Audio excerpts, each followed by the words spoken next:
പ്രേക്ഷകർക്ക് സ്വാഗതം. ജനുവരി ട്രാൻസ്ഫർ വിൻഡോയിലെ ആദ്യ സൈനിങ് ബ്ലാസ്റ്റേഴ്സ് അല്പം മുമ്പാണ് പ്രഖ്യാപിച്ചത്. ആദ്യം ഒരു വിദേശ സൈനിങ് തന്നെയാണ് ജനുവരി ട്രാൻസ്ഫർ വിൻഡോയിൽ ബ്ലാസ്റ്റേഴ്സ് പ്രഖ്യാപിച്ചിരിക്കുന്നത്. എന്നാൽ ഇപ്പോൾ വിദേശ താരങ്ങളുടെ എണ്ണം ഈ താരം കൂടി എത്തുമ്പോൾ 7 മാറുകയാണ്. എന്നാൽ ഒരു വിദേശ താരം അപ്പോൾ പുറത്തു പോകേണ്ടി വരും. എന്നാൽ ആരായിരിക്കും ആ വിദേശ താരം എന്നതാണ് ബ്ലാസ്റ്റേഴ്സിന്റെ ആരാധകർ ഇപ്പോൾ ഉറ്റുനോക്കുന്നത്. ഏറ്റവും കൂടുതൽ പേരുകൾ 3 പേരുകളാണ് ഇപ്പോൾ ഉയർന്നു കേട്ടത്.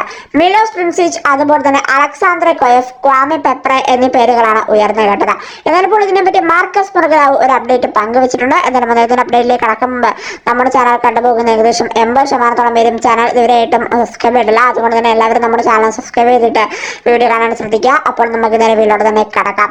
എന്തായാലും ബ്ലാസ്റ്റേഴ്സിന്റെ ഏത് വിദേശ താരമായിരിക്കും ഈ സീസണിൽ പുറത്തു പോവുക എന്നതിനെ പറ്റി മാർക്കസ് മുർഗലാവ് പറയുന്നത് ഇങ്ങനെയാണ്.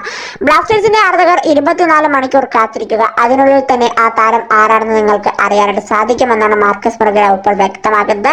എന്തായാലും അദ്ദേഹം പറയുന്നത് 24 മണിക്കൂറിനുള്ളിൽ ബ്ലാസ്റ്റേഴ്സ് എന്തായാലും ആ താരത്തിന്റെ താങ്ക് യു പോസ്റ്റ് ഒഫീഷ്യലായി തന്നെ അനൗൺസ്മെന്റ് ചെയ്യും എന്നുള്ളതായിരിക്കും അദ്ദേഹം അറിയിച്ചിട്ടുണ്ടാവുക. അല്ലെങ്കിൽ ഇനി മാർക്കസ് മുർഗലാവ് തന്നെ 27 മണിക്കൂറിനുള്ളിൽ പറയുമോ എന്നുള്ളതും വ്യക്തമല്ല. ഏതായാലും 24 മണിക്കൂർ കാത്തിരിക്കുക. അതിനുള്ളിൽ നിങ്ങൾക്ക് ആ താരം ആരാണെന്ന് അറിയാൻ സാധിക്കുമെന്നാണ് ഇപ്പോൾ മാർക്കസ് മുർഗലാവ് വ്യക്തമാക്കുന്നത്. ഇപ്പോൾ ഏറ്റവും കൂടുതൽ ഉയർന്നു കേൾക്കുന്നത് അലക്സാണ്ടർ കൊയ്ഫിന്റെ പേരാണ്. കാരണം ബ്ലാസ്റ്റേഴ്സിന്റെ വിദേശ താരങ്ങളിൽ ഈ സീസണിൽ മികച്ച പ്രകടനം നടത്താൻ സാധിക്കാത്തത് അലക്സാണ്ടർ കൊയ്ഫിനാണ്. ഒറ്റ ഗോൾ ഈ സീസണിൽ നേടിയിട്ടുണ്ടെങ്കിൽ പോലും താരത്തിന് മികച്ച പ്രകടനങ്ങളൊന്നും ഈ സീസണിൽ നടത്താൻ സാധിച്ചിട്ടില്ല. പിന്നീടുള്ളത് പെപ്രയും അതുപോലെ തന്നെ മിലോസുമാണ്.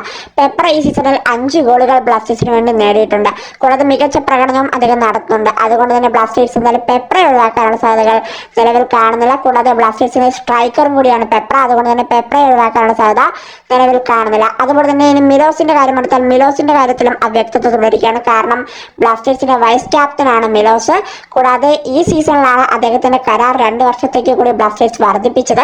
അതുകൊണ്ട് തന്നെ മിലോസിനെയും ഒഴിവാക്കാനുള്ള സാധ്യതകൾ കാണുന്നില്ല. കൂടുതലും അലക്സാണ്ടർ കൊയ്ഫിന് തന്നെയാണ് സാധ്യതകൾ കാണുന്നത്. കൂടാതെ അദ്ദേഹത്തിന്റെ കരാർ മെയ് 31 ഈ 2025 അവസാനിക്കുകയുമാണ്. അതുകൊണ്ട് തന്നെ അലക്സാണ്ടർ കൊയ്ഫിനെ ഒഴിവാക്കാനുള്ള സാധ്യതയാണ് നിലവിൽ നമ്മൾ കാണേണ്ടത്.